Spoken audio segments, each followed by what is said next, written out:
Democrats. Today is Thursday, April 8th, and it's time for the Chair's Daily Live.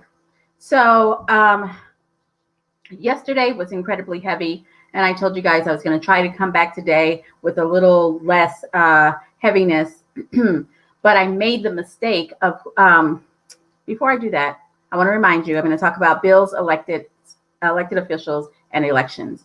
And so I made the mistake of calling Representative Olson because I'm always telling you guys to advocate. I need you to know that I also do the things that I tell you to do. I called Speaker McCall today. I called Representative Olson, and I called Melody Blansett, who represents me, and John Waldron, who used to. So I made my advocacy calls, and I hope that you did too. But I made the mistake, and I got him. He took my call.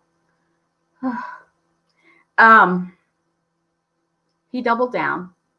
There will be no apology forthcoming. He believes that he is on a crusade. He's on a crusade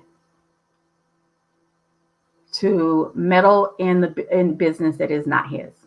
I'll just say that because I do not want to give his cause any attention, any airtime. He's a despicable human being.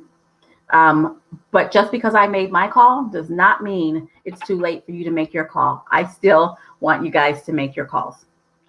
He needs to know that his ideas are wrong-headed and that his statement was offensive. He needs to hear people say it and not just read it. And because I believe that people say those kinds of things on the floor of the House because they're not afraid that anyone's going to say anything to them.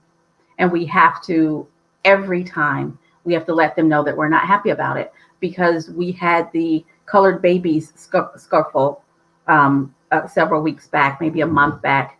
And this guy still said something equally offensive because nothing really happened to Representative Bowles. We need to be resolute. He doubled down and told me that I did not understand trauma.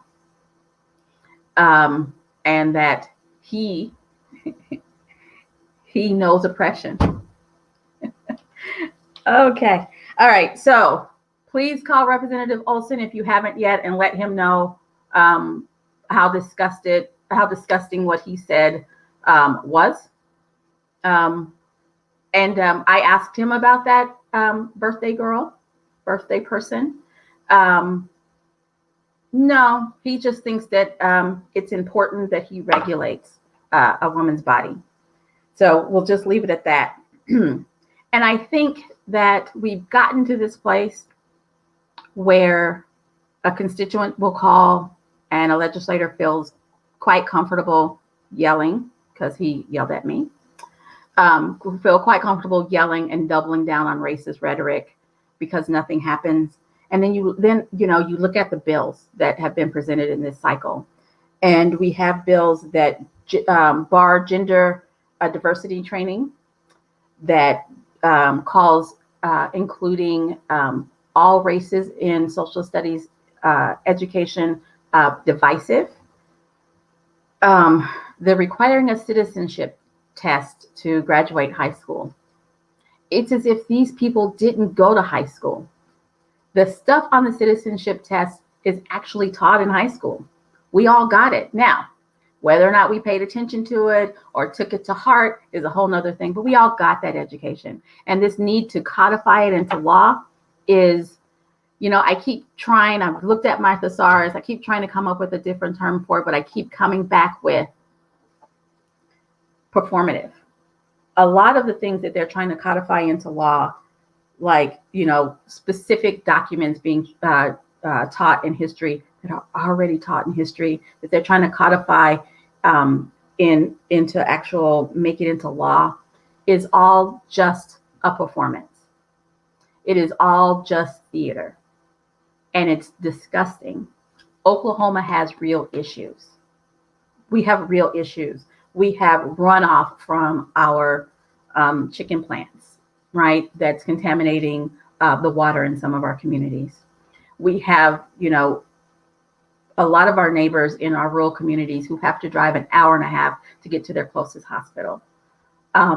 We have a lot of challenges in Oklahoma that need to be addressed. We have children who are not even logging into virtual school and haven't shown up to in-person schools that have opened up. Oklahoma has real issues, and that's not what we're talking about.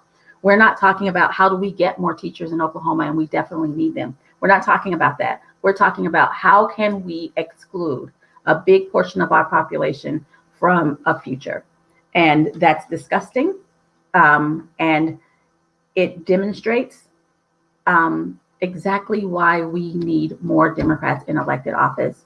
And so if you know somebody, or if you're thinking about running, please reach out, because we absolutely need to be behind candidates. We've got to change this supermajority, because it's a super, I don't know what the other word is, super majority. And so they don't even feel like they have to do bills, discuss bills that are actually going to help us. And Chris, some of our schools aren't as great as they should be, but by not recruiting more teachers, we're not helping. And when I say excluding, I absolutely mean excluding. We're excluding our rural communities who don't have broadband, and we didn't really make a good plan for them for virtual schooling.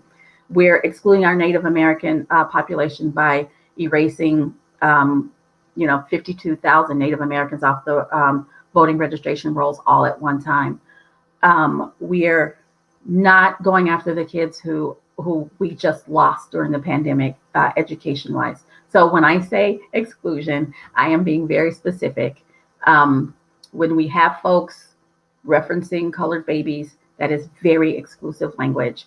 So I'm not just talking in hyperbole. I'm talking about very specific things that have happened in this legislative cycle. So I've talked about bills. I've talked about our elected officials.